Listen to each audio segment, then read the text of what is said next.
Ada yang mau tanya, silakan. Tadi saya kan mampir ke ke Komal-Komal Protestan kan.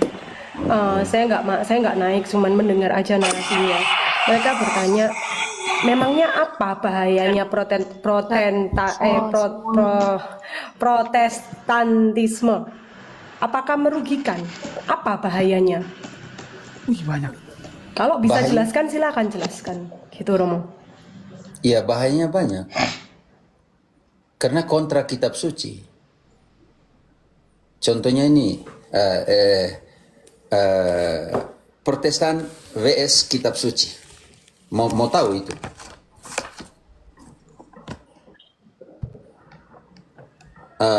Cynthia, engkau tahu Protestan vs kitab suci? Kitab suci omong seperti ini, Protestan omong seperti ini. Kitab suci omong seperti ini, Protestantisme omong seperti ini. Jadi mereka bukan lawan gereja, tapi lawan kitab suci sendiri. Ada beberapa daftar ya, teman-teman. Iya, dia bertanya apakah merugikan kita gitu loh, Romo. Dia bertanya Merugikan apakah siapa? merugikan kita. Merugikan siapa? Merugikan orang Katolik. Merugikan Katolik. Merugikan kebenaran. Karena manipulasi kebenaran dan membawa orang untuk tidak selamat. Karena keselamatan dimulai dari keselamatan doktrinal. 1 Timotius 4 ayat 16. Hati-hatilah dengan apa yang kau ajari. Awasilah dirimu dan apa yang kau ajarkan. Sebab dengan berbuat demikian engkau menyelamatkan dirimu sendiri dan orang yang mendengarkannya.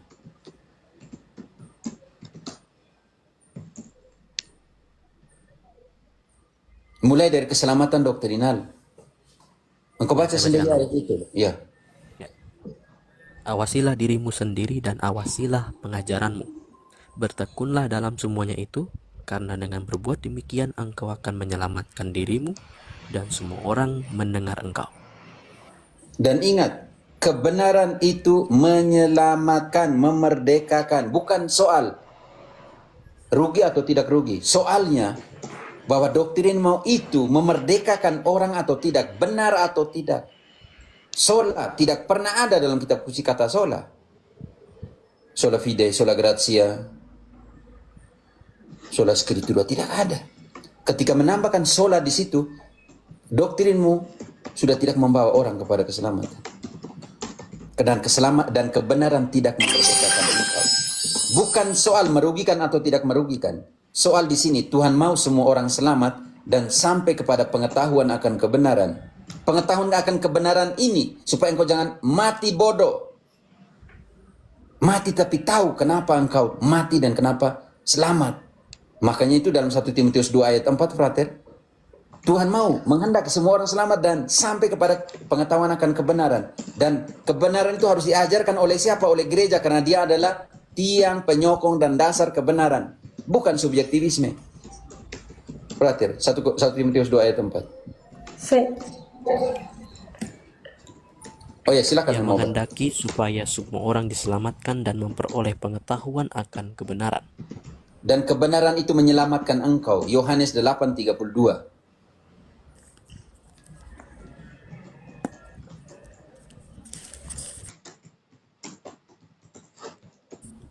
Yohanes 8 ayat 32.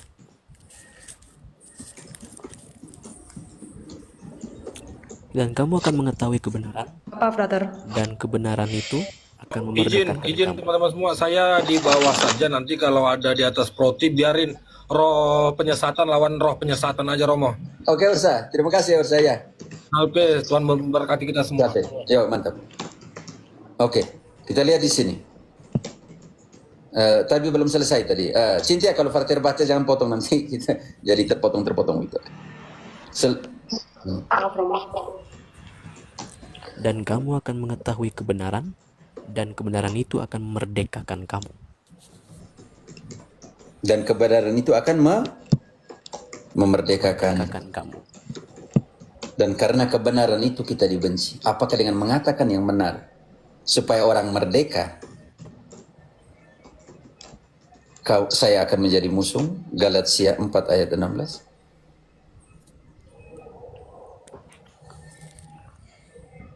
Dahulu ketika kamu tidak mengenal Allah, kamu memperhambakan diri kepada Allah Galatia, yang Frater, Galatia 4 ayat 16. 16, bukan 8 ya. Oke. Apakah kamu dengan mengatakan kebenaran kepadamu aku telah menjadi musuhmu? Katakanlah kebenaran, dan kebenaran itu memerdekakan. Oh, di sini ada 3. Cynthia, angkut catat saya. Di sini ada Sophie, ada Frater, lektor ulum, Tio Sacamas, oke? Jadi engkau singgung gitu. Pertanyaanmu, apa ruginya Protestantisme kepada Katolik?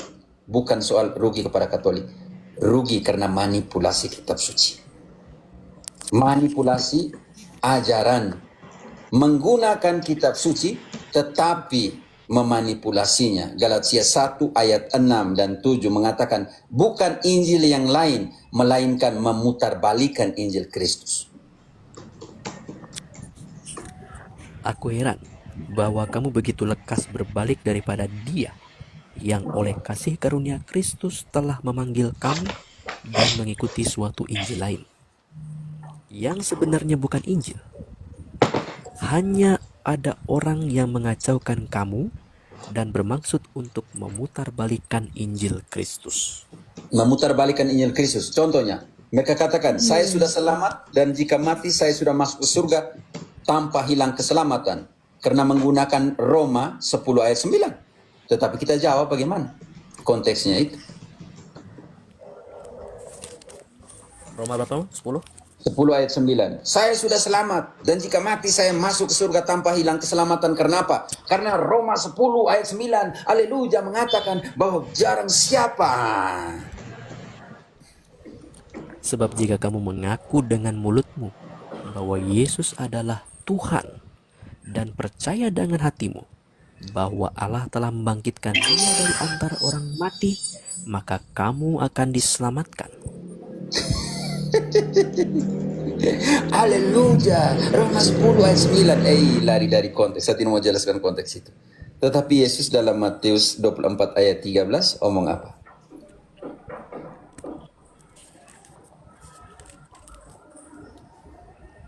Tetapi orang yang bertahan sampai kepada kesudahannya akan selamat. Apa dalam Matius 10 ayat 22 omong apa? Yang bertahan akan diselamatkan. Bukan yang enak-enak, mengaku dengan mulut, percaya dengan hati, selesai. Suka-suka sekali. Dan kamu akan dibenci semua orang oleh karena namaku. Tetapi orang yang bertahan sampai pada kesudahannya akan selamat. Jika mati masuk surga, berarti tidak berdosa lagi kan, Frater? Iya, Romo. Bertentangan dengan 1 Yohanes 1 ayat 8. Jika kita berkata bahwa kita tidak berdosa, maka kita menipu diri kita sendiri dan kebenaran tidak ada dalam diri kita. Kalau mengaku dengan mulut dan percaya dengan hati, kita sudah diselamatkan. Ibrani 10 ayat 26-27. Yang sengaja berbuat dosa,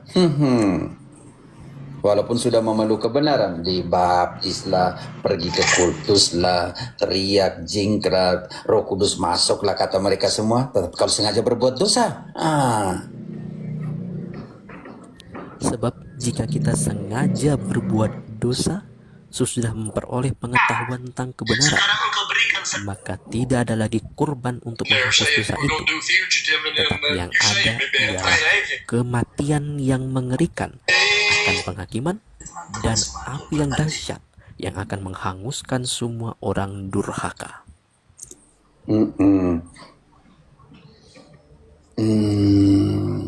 Titus 1:16. Kalau coba Frater. Tentang hal yang sama, hampir. Ya. Titus 1:16. Mereka mengaku mengenal Allah, tetapi dengan perbuatan mereka menyangkal Dia. Mereka keji dan durhaka dan tidak sanggup berbuat sesuatu yang baik. Dan tandanya orang mengenal Allah adalah melakukan perbuatannya. Melakukan semua perintahnya. 1 Yohanes 2 ayat 3. Terbalik. Dan inilah tandanya bahwa kita mengenal Allah, Memperhatikan dua itu yaitu sendiri. kalau kita menuruti perintah-perintahnya. Dan ayat 5, kesempurnaan kasih di dalam hatimu karena engkau melakukan apa yang diperintahkan. Tetapi barang siapa mengikuti firman-Nya, di dalam orang itu sungguh sudah sempurna kasih Allah. Kalau kau tidak Dengan mau itu ikut semua, kita ketahui dengan itu kita ketahui. kita ada dalam Dia. Haleluya. Oke, poin kedua. Saya selamat karena iman, perbuatan dan ketaatan tidak perlu. Roma 3 ayat 28. Di bawah punya room saya suka lah. Ya. Ya. Karena kami yakin bahwa manusia dibenarkan karena iman dan bukan karena ia melakukan hukum dan Taurat. tinggal di rumah bobrok setiap malam. Tapi Semua tidak mengerti ini konteks. hanya untuk menguji apakah Paulus tidak istrinya menentang tulus perbuatan padanya. kasih. Tanpa diduga, Melainkan sang istri perbuatan, tak hanya menerima hukum, keadaannya, tapi juga rela mengerjakan semua Taurat. pekerjaan rumah. Di situ tidak ada Oleh hanya kesetiaan karena ini, sang suami kasih karunia, hanya karena iman. Tidak. Karena apa? Karena di dalam Galatia 5 ayat 6, hanya iman yang dikerjakan oleh apa? Sebab bagi orang-orang yang ada di dalam Kristus Yesus, hal bersunat atau tidak bersunat tidak mempunyai sesuatu arti. Hanya iman yang bekerja oleh kasih. Oke. Yakobus punya lebih parah lagi ya, brother. Yakobus Ya. 2 ayat 14. Penghakiman tanpa belas kasih diberikan kepada mereka yang tidak berbelas kasih. Apakah gunanya saudara-saudaraku jika seorang mengatakan bahwa ia mempunyai iman padahal ia tidak mempunyai perbuatan? Dapatkah iman itu menyelamatkan dia? Dapatkah iman itu menyelamatkan dia? Lanjut. Jika seorang saudara atau saudari tidak mempunyai pakaian dan kekurangan makanan sehari-hari, dan seorang dari antara kamu berkata, "Selamat jalan, kenakanlah kain panas dan makanlah sampai kenyang," tetapi ia tidak memberikan kepadanya apa yang perlu bagi tubuhnya, apakah gunanya itu? Demikian juga halnya dengan iman. Jika iman tidak disertai dengan perbuatan, maka iman itu hakikatnya adalah mati. Karena itu di dalam penghakiman nanti ayat 13 turun kembali. Sebab penghakiman yang tak berbelas kasihan akan berlaku atas orang-orang yang tidak berbelas kasih, tetapi belas kasihan akan menang atas penghakiman.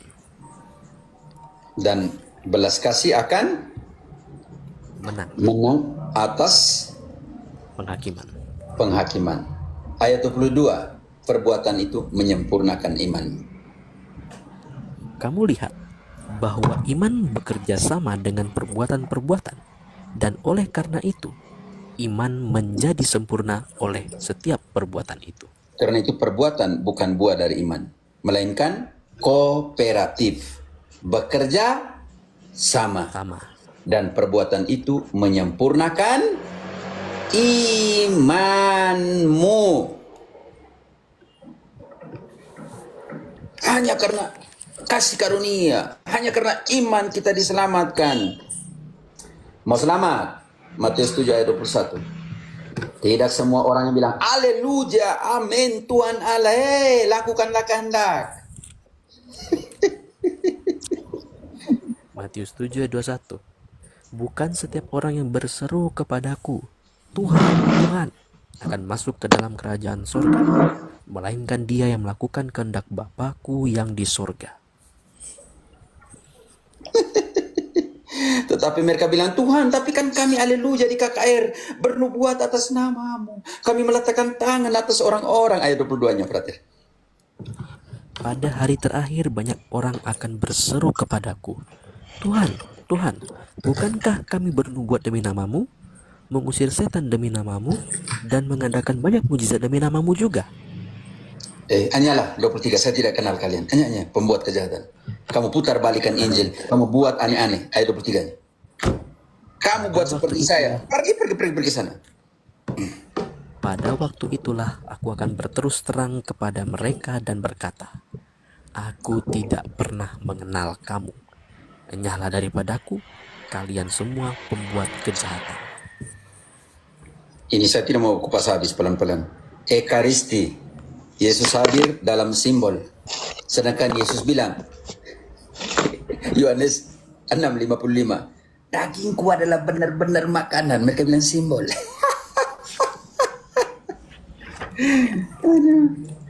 Sebab tubuhku adalah benar-benar makanan dan darahku adalah benar-benar minuman. Mereka bilang apa? Cynthia, teman-teman. Simbol. Jadi, Protestan versus Injil. Masih banyak lagi, mau lagi? Cynthia. Yesus bilang, mengaku dosa kepada para pelayannya. Yesus bilang, memberikan otoritas pengampunan dosa kepada para rasul. Terimalah Roh Kudus. Jeka tolong mute-kan. Sofi langsung mute-kan, teman-teman yang naik kalau supaya sebentar disalami. Oke. Yesus bilang, terimalah Roh Kudus, Yohanes 20 ayat 22-23. Barang siapa kamu ampuni dosanya, dosanya diampuni. Mereka bilang apa? Mengaku langsung kepada Tuhan Allah. Paulus dalam 2 Korintus 5 ayat 18-21, kami adalah pelayan-pelayan pendamaian, berdamailah dengan Allah melalui kami, seolah-olah Kristus menasihati kalian. Mereka bilang tidak, langsung pada Tuhan Allah. 2 Korintus 5 no? Sebentar kita pakai Yohanes. Lihat ya, 2 Korintus 5 ayat 18 lah, 19, yang mempercayakan kepada kami berita pendamaian ini. Dan semuanya ini dari Allah, yang dengan perantaraan Kristus telah mendamaikan kita dengan dirinya, dan yang telah mempercayakan pelayanan-pelayanan pendamaian itu kepada kami. Sebab Allah mendamaikan dunia dengan dirinya oleh Kristus, dengan tidak memperhitungkan pelanggaran mereka. Ia telah mempercayakan berita pendamaian itu kepada kami. Berdamailah. Lanjut, Frater. Jadi kami ini adalah utusan-utusan Kristus, seakan-akan kami telah menasihati kamu dengan perantaraan kami. Dalam nama Kristus kami meminta kepadamu, berilah dirimu didamaikan oleh Allah. Mereka bilang tidak ada praktek pengakuan dosa. Baca baik-baik tuh Kisah 19 ayat 18. Perjanjian baru ini. Mereka pergi mengaku depan umum bahkan. Di depan hadapan para rasul. Kisah Rasul 19 ayat 18.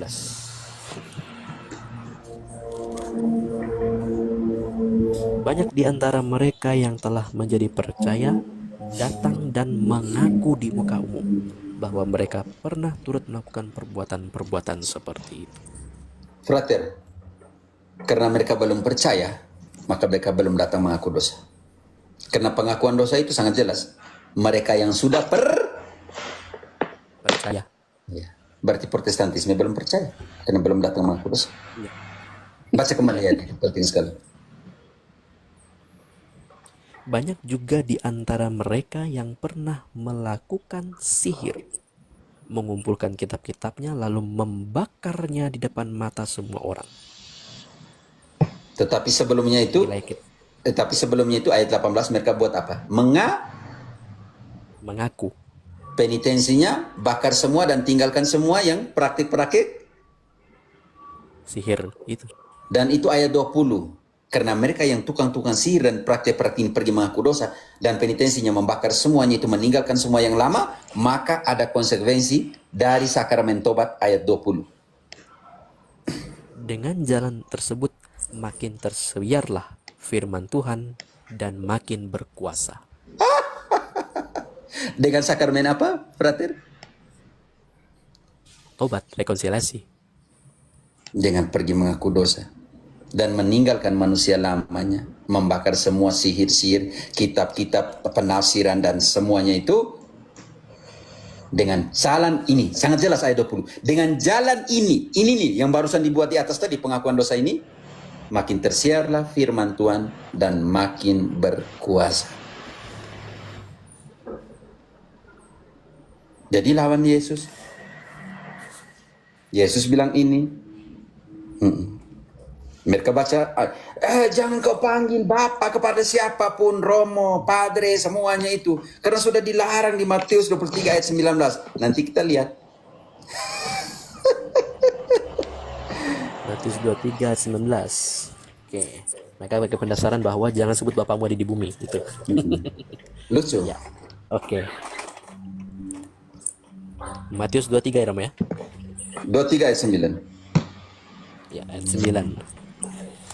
Dan janganlah kamu menyebut siapapun Bapa di bumi ini. Menyebut. Karena hanya satu Bapamu, yaitu Dia yang di surga. Oke. Baca kembali ayat sebelumnya. Mereka hanya ambil di situ. Ya. Tetapi kamu, janganlah kamu disebut Rabi, karena hanya satu Rabimu, dan kamu semua adalah saudara. Jadi jangan panggil mereka untuk ajar mereka ya. Jangan panggil, frater. Pendeta tidak boleh mengajar, kan rabi tugas mengajar. Ya. Tapi itu yang tidak dipakai di situ. Berarti yang Kristen apa S2 jangan mengajar kah? Karena itu jangan panggil rabi toh, guru toh. Ya. Tidak boleh juga mengajar karena di situ nanti orang panggil dosen, kan pengajar, rabi, guru. Tetapi itu mereka tidak dipakai. Mereka bilang mati-matian, jangan panggil Bapa. Sebab satu Bapa kita yang ada di surga. Lukas 16 ayat 24 menjawab. Lukas 6. 16 ayat 24.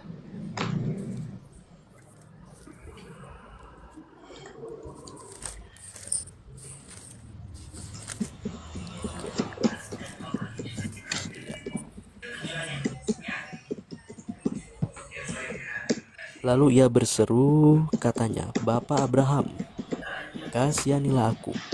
Suruhlah Lazarus supaya ia mencelupkan ujung jarinya ke dalam air dan menyejukkan lidahku.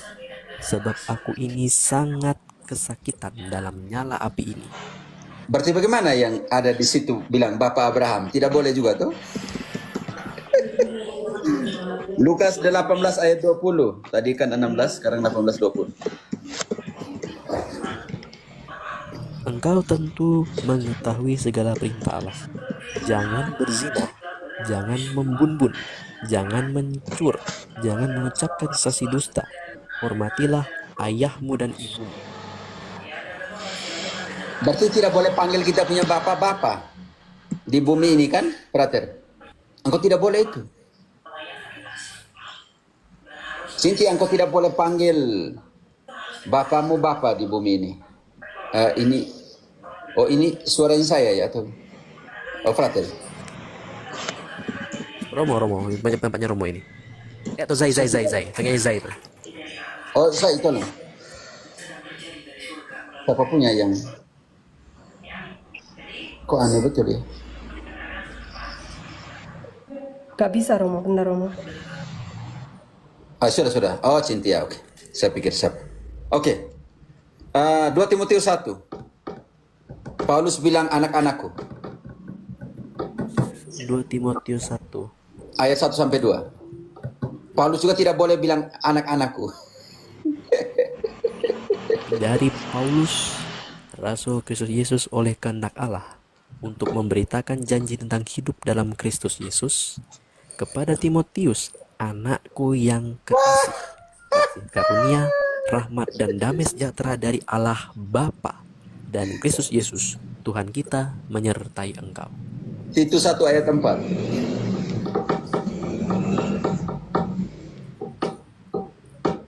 Kepada Titus, anakku yang sah menurut iman kita bersama, kasih karunia dan damai sejahtera dari Allah Berarti, Bapa 1 dan Petrus Kristus 5 Yesus, ayat Juru Selamat 13. kita, menyertai engkau. Sudah cukup yang anak-anakku. Oke. 1 Petrus 5 ayat 13. Salam dari anakku Markus. Salam kepada kamu sekalian dari kawanmu yang terpilih yang di Babylon, dan juga dari Markus anakku. 1 Korintus 4 14 15.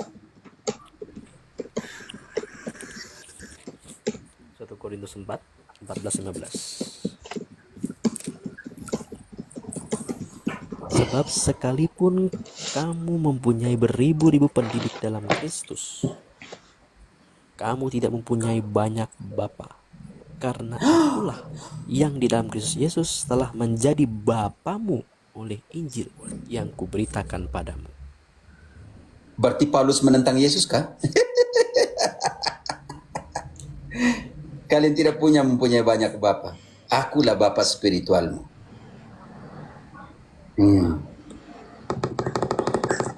Yang mengajarkanmu tentang Yesus.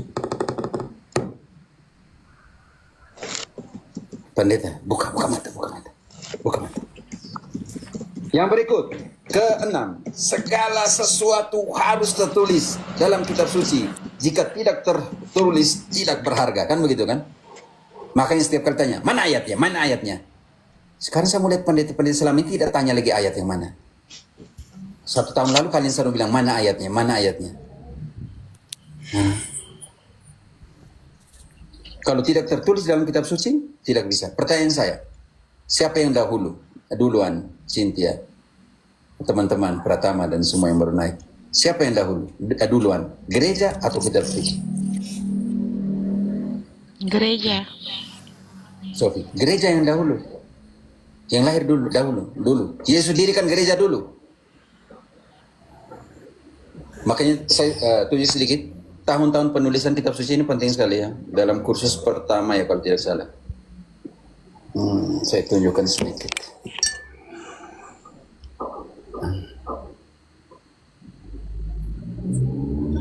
Baru Alkitab.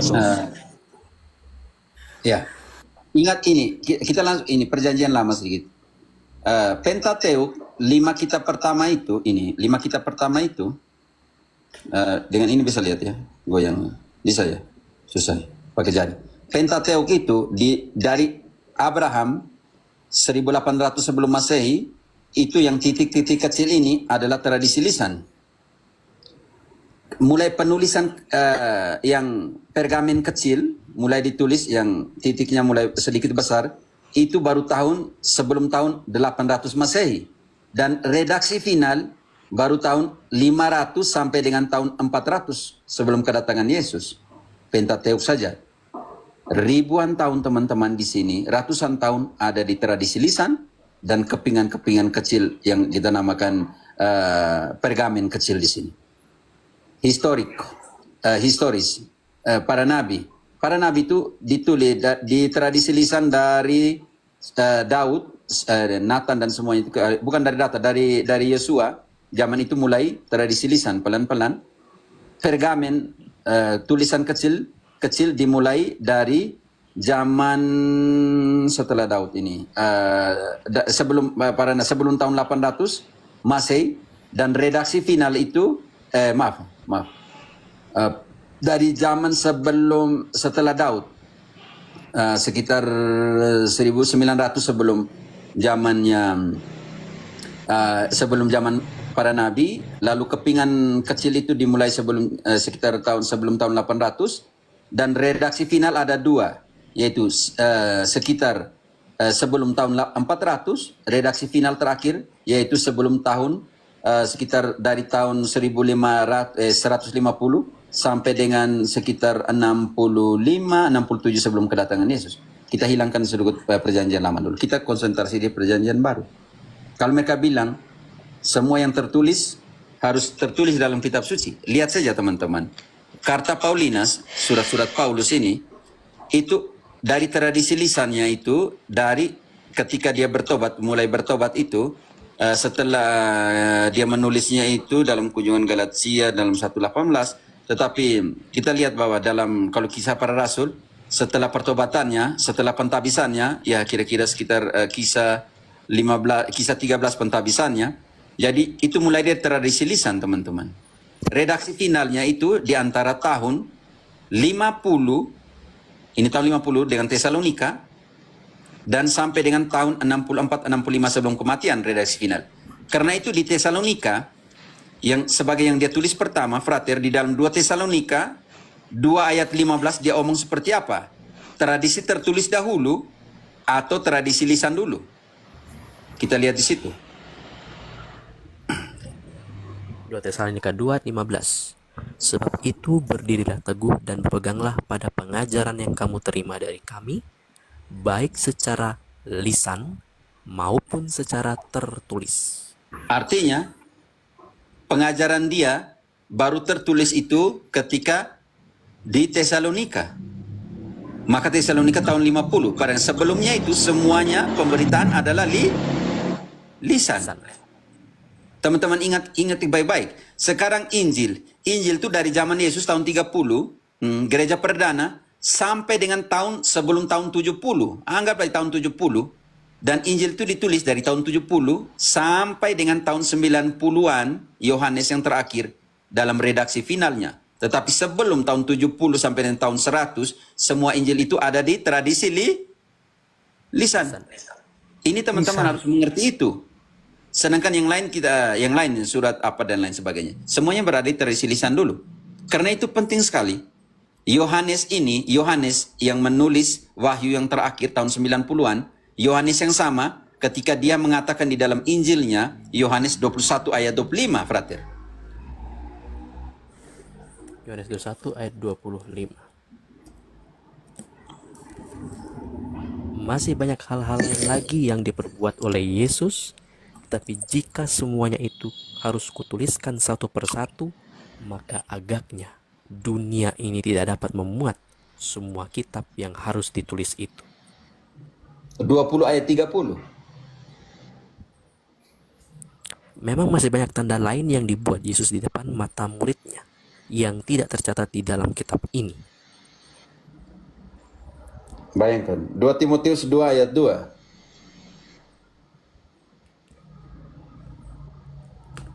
2 Timotius 2:2. Apa yang telah engkau dengar daripadaku di depan banyak saksi, percayakanlah itu kepada orang-orang yang dapat dipercayai, yang juga cakap mengajar orang lain. Artinya, frater, apa yang kau dengar bukan apa yang kau baca. Ya, Apa yang kau dengar. Baca kembali, itu ayat penting sekali. Nanti dia lari ke 2 Timotius 3 ayat 14. Dengan memperhatikan siapa yang mengajarkan itu kepadamu. Karena itu iman tumbuh dari pendengaran, bukan dari pembacaan. ya. Apa yang telah engkau dengar daripadaku di depan banyak saksi, percayakanlah itu kepada orang-orang yang dapat dipercayai, yang juga cakap mengajar orang lain. Jadi pengajaran ke frater percayakan kepada orang lain, tetapi orang lain itu harus cakap mengajar juga. Ini kriteria yang diberikan oleh Paulus. Karena itu, kita harus ingat dalam 2 Timotius 3 ayat 14, ingat siapa yang mengajarkan itu kepada kita. Tetapi hendaklah engkau tetap berpegang pada kebenaran yang telah engkau terima dan engkau yakini, dengan selalu mengingat orang yang telah mengajarkannya kepadamu. Ingat teman-teman, dan itu bukan lagi hak perorangan untuk meneruskan. Ketika Paulus menulisnya di dalam Efesus 3 ayat 10, dia bilang begini, gereja yang berhak meneruskan berbagai nubuat, berbagai wahyu. Ini penting sekali teman-teman. Supaya sekarang oleh gereja diberitahukan berbagai macam hikmat Allah kepada pemerintah-pemerintah dan penguasa-penguasa di sorga. Dan 1 Timotius 3 ayat 15, karena harus diberitakan oleh gereja, diteruskan oleh gereja berbagai nubuat wahyu itu, maka gereja adalah apa? 1 Timotius 3 ayat 15. Jadi, jika aku terlambat, sudahlah engkau tahu bagaimana orang harus hidup sebagai keluarga Allah, yakni gereja yang dari Allah, hidup sebagai tiang penopang dan dasar kebenaran. Berarti, frater, logika dasar, siapa yang harus meneruskan berbagai nubuat, ajaran, dan semuanya itu? Perorangan atau gereja? Pertanyaan kita, gereja mana dan gereja mana? Dan gereja mana, teman-teman? Oke, tambahan sedikit Romo. mengenai surat Ya, Paulus silakan. saya tunjukin satu. Ini teman-teman ya, saya tunjukin. Mungkin bisa di screenshot aja ya, nggak apa-apa. Ini, ya. Silakan yang mau screenshot boleh.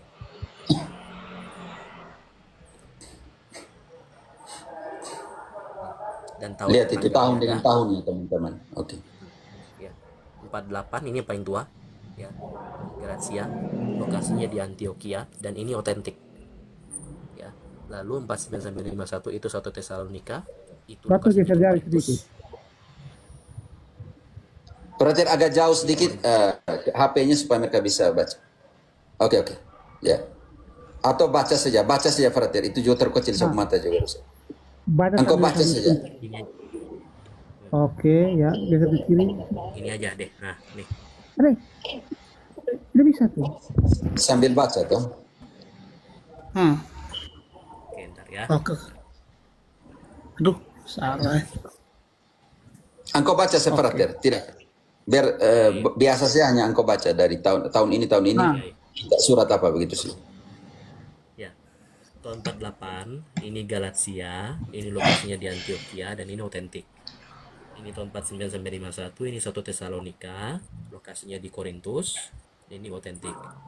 Lalu di tempat yang sama juga 2 Tesalonika di Korintus, tetapi ini disebut Deutero Paulinum, berarti itu ada redaksi kedua.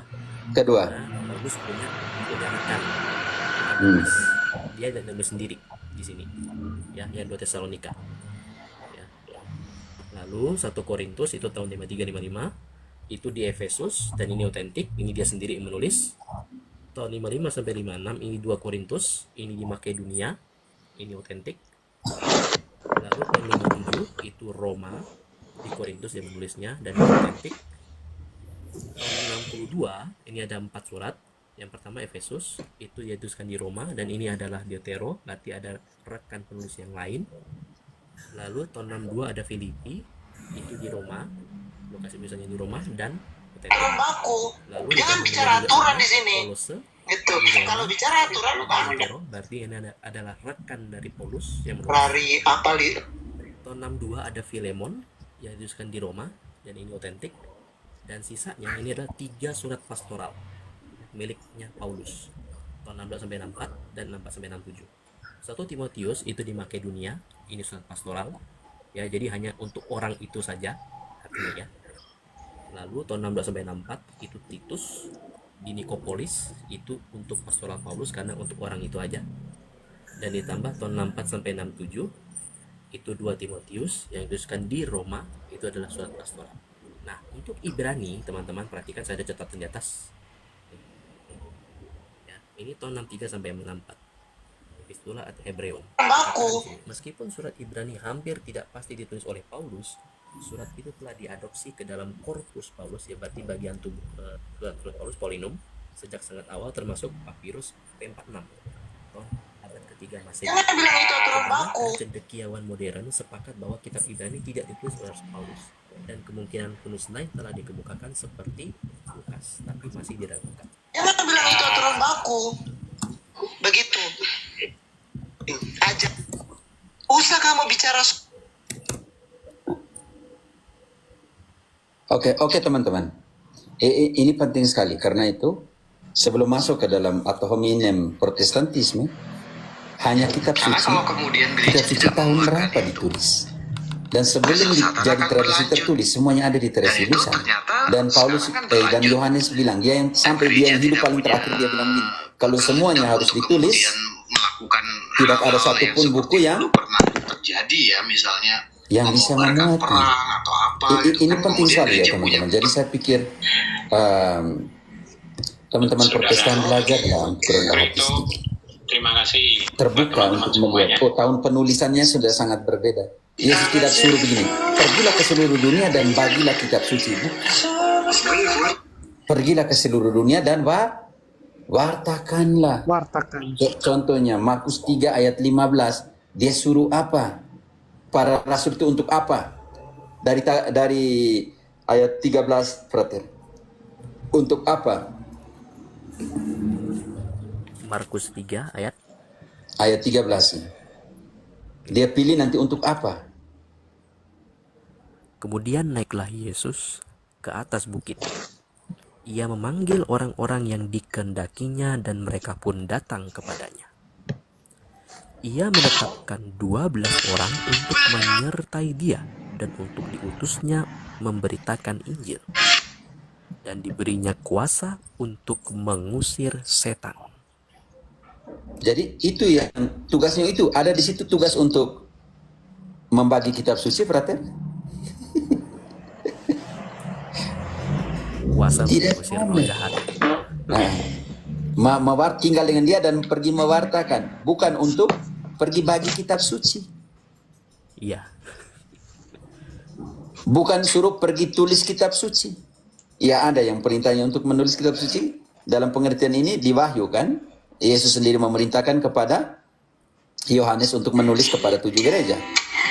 Ini bukan denominasi ya teman-teman. 7 gereja, 7 situasi gereja. Yang namanya kita bilang Wahyu itu ditulis dalam krisis internnya gereja. Ketika gereja mengalami gelombang-gelombang yang penyerangan dari dalam, penyerangan dari luar, seperti sekte-sekte dan bidat-bidat pada zaman itu. Yang kalau kita baca dari Wahyu 2 sampai dengan Wahyu 3 ayat 20-21 kita akan menemukan situasi gereja dari Efesus, Smyrna sampai dengan Laodikia. Oke, jadi teman-teman itu harus dianalisa penting dalam pengertian itu. Dan redaksi final dari Injil itu dan antara tahun 70 sampai 80. Jadi bagaimana mau bagi kitab suci? Jadi saudara sekalian ini gagal total. Karena tadi Paulus bilang dalam Titus, sangat jelas ya dalam Titus tadi dikatakan dalam 2 Timotius 2 ayat 2 katakan bahwa yang kamu dengar, kamu teruskan dan kamu percayakan kepada orang yang bisa mengajarkan. Jadi ini penting sekali ya teman-teman. Jadi sampai dengan sebelum tahun 382 ada daftar di sini ke setiap keuskupan pakai didake, satu keuskupan pakai ini, paroki pakai ini, tapi belum ada penyatuan. Walaupun Hieronymus Athanasius punya list, punya daftar. Tetapi daftar-daftar itu dibawa kepada konsili Roma 382. Karena 381 Konstantinopel yang terakhir ya, frater, kalau tidak salah. Setelah itu 382 tidak ada protes dari timur. Mereka juga beberapa ikut dalam konsili Roma 382. Waktu itu Damasus I mengkanonkan kitab suci. Daftar itu tidak berubah di Hippo, Kartago, tidak berubah sampai di Trente, tidak akan pernah berubah.